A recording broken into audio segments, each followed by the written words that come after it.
Salam cerdas, Ibu, Bapak, Saudara-saudara yang saya hormati. Sesi membaca cuitan saya, Awalil Rizky, di platform X atau Twitter, kali ini membacakan 4 cuitan berturut-turut yang topiknya terkait, yaitu berkenaan dengan apa yang disebut dengan pendapatan investasi. Nah, tapi konteksnya adalah transaksi internasional. Jadi pendapatan investasi oleh investasi asing di Indonesia dan investasi penduduk Indonesia di luar negeri. Nah, cuitan pertama adalah menggambarkan imbal jasa tersebut, hasil dari pendapatan investasi tersebut dalam yang berjenis investasi langsung. Nah, investasi langsung itu investasi yang terkait dengan penambahan kapasitas produksi, misalnya bangun pabrik, menambahi modal di usaha yang sudah dimilikinya, atau membeli usaha baru seluruhnya atau sebagiannya. Intinya ikut masuk dalam satu usaha tetapi ikut mengelola. Itu namanya investasi langsung, ya. Nah, atas dasar itu kemudian si pemilik tersebut memperoleh imbal hasil jasa, ya. Nah, sifat pendapatan lah begitu, bisa berupa dividen, terutama dividen, lalu ada juga kadang-kadang bunga tapi terkait dengan kepemilikan, bukan dengan yang sifatnya sementara. Nah, di cuitan pertama saya menggambarkan jenis investasi langsung.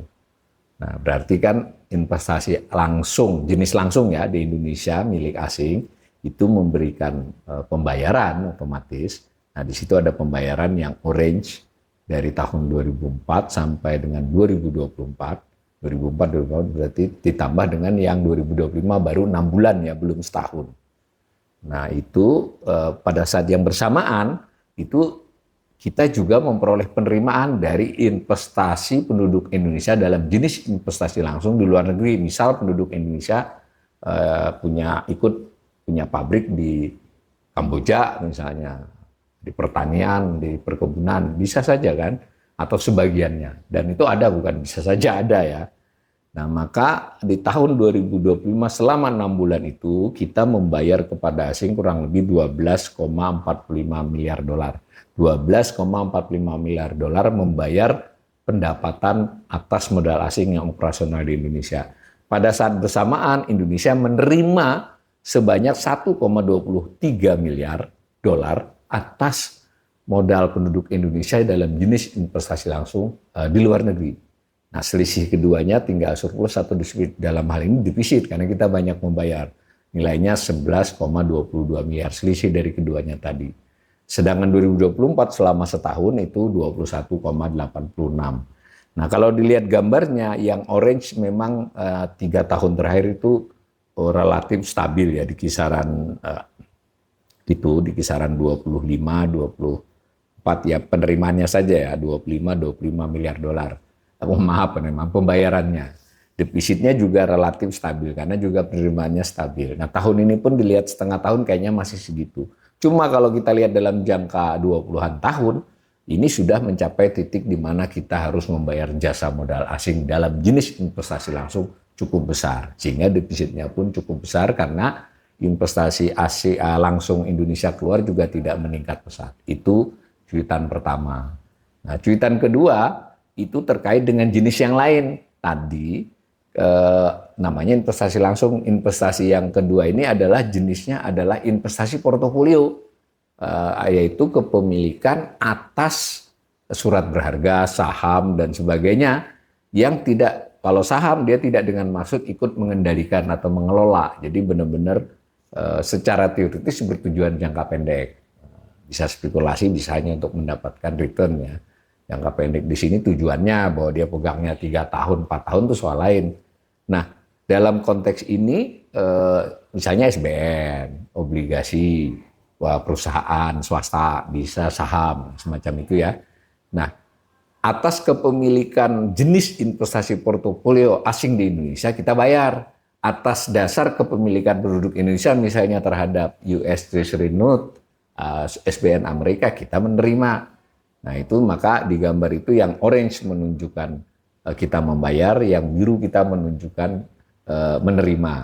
itu sejauh ini memang jauh lebih banyak kita membayar sehingga terjadi defisit. Untuk selama 6 bulan ini 5,57 miliar. Setahun kemarin 8,94, berarti ya nanti kurang lebih setara, dan sudah selama beberapa tahun ya segitulah ya, sekitar defisitnya di kisaran 9 miliar dolar. Jadi cukup besar ya. Jadi kita memang diparkiri duit di pasar modal kita, tapi kita harus bayar atas parkir itu. Tapi itu mau hukum keuangan dunia, jadi diparkiri duit saja, bahkan itu hard money, karena disebut hard money, uang panas, karena dia mudah keluar masuk ya, itu harus bayar. Kalau tapi menyangkut kredibilitas dan likuiditas perekonomian itu di cuitan ini. Nah, kita lihat trennya, berarti kan tadi cuitan pertama investasi langsung, ini investasi portofolio, tapi saya di kalimatnya salah tulis tuh ya.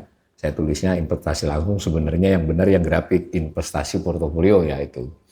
Tuh. Kemudian jenis yang ketiga adalah investasi lainnya.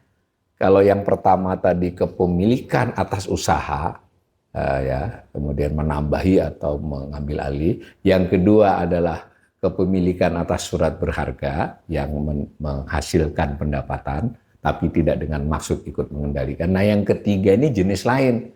Jenis investasi terutama sekali adalah simpanan di lembaga keuangan, khususnya bank. Jadi asing kan bisa naruh duit di bank di Indonesia, bank nasional, dan orang Indonesia bisa parkir. Nah, itu yang topik devisa hasil ekspor yang diributkan itu. Jadi sebagian pengusaha besar di bidang-bidang tertentu di Indonesia, dalam hal ini terutama terkait sumber daya alam, nah itu ekspor, tetapi tidak semuanya dibawa kembali, diparkir misalnya, itu jenisnya namanya investasi lainnya. Nah, begitu juga dengan yang tidak terkait sumber daya, tapi yang benar-benar naruh saja, kan bebas. Kita kan menganut aliran devisa bebas. Boleh dong saya naruh duit di Singapura, di Hong Kong. Nah, ini uang. Kalau yang tadi kan surat berharga, atau yang sebelumnya investasi. Nah, ini menarik ya. Sebenarnya penduduk Indonesia yang naruh di luar negeri dengan yang asing menaruh di Indonesia itu sudah imbang. Dari beberapa tahun terakhir lebih banyak orang Indonesia yang naruh di luar dibandingkan asing di Indonesia. Tapi memang secara akumulasi masih lebih banyak asing yang naruh di Indonesia. Tapi sudah mendekat. Cuma imbal hasilnya ternyata si asing dapat lebih banyak. Jadi rate-nya lebih tinggi tingkatnya. Akibatnya yaitu yang orange menunjukkan kita membayar sebagai negara ya, bukan sebagai pemerintah, ini kan perekonomian. Lalu yang biru adalah kita menerima. Tapi mohon netizen sedikit sabar ya kalau beri komentar di YouTube saya. Ini bukan pemerintah, di tiga cuitan ini ekonomi negara sebagai perekonomian suatu negara, bukan pemerintahan. Jadi bisa di situ unsur swastanya besar ya. Jadi nggak ada kaitannya dengan Menteri Keuangan misalnya, ini kan kadang netizen ini suka ngamuk ya. Jadi saya ulangi, dalam hal investasi lainnya pun kita masih defisit. Inilah tantangan kita sebagai sebuah negara dalam perekonomian. Kita butuh modal asing masuk ke Indonesia, tapi kita harus bayar atas keberadaannya, atas operasionalnya. Baik itu berupa dividen maupun berupa bunga, tergantung jenisnya tadi. Nah, orang Indonesia juga ada yang investasi di luar nggak bisa dirintangi sepenuhnya, karena pebisnis itu kan harus mengatur portofolionya, melihat peluang juga. Itu cuitan yang ketiga ini adalah jenis yang terutama sekali simpanan uang di bank. Ada juga terkait dengan down payment ataupun model-model transaksi yang sifatnya harus dimulai dengan naruh uang ya. Nah, ketiga-tiganya bila digabungkan ada di cuitan 4. Ya kan tadi masing-masing neraca di 3 cuitan sebelumnya saya gabungkan.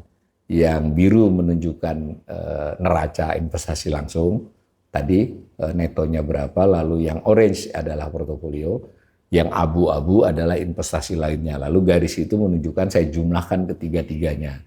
Nah, namanya pendapatan investasi. Maka kelihatan bahwa pendapatan investasi bersifat defisit, bersifat kita neto membayar, neto keluar gitu ya, karena kita sebenarnya ada nerimanya kan. Nilainya cukup besar. Tahun kemarin 34 miliar dolar ya, kurang lebih. Tahun ini separuh jalan sudah 18,5 miliar dolar. Berarti 1 tahun ini ada potensi melampaui tahun lalu. Dan kalau dilihat grafiknya memang trennya menaik. Jadi tren ini adalah tren serius ke depan terkait ketahanan eksternal.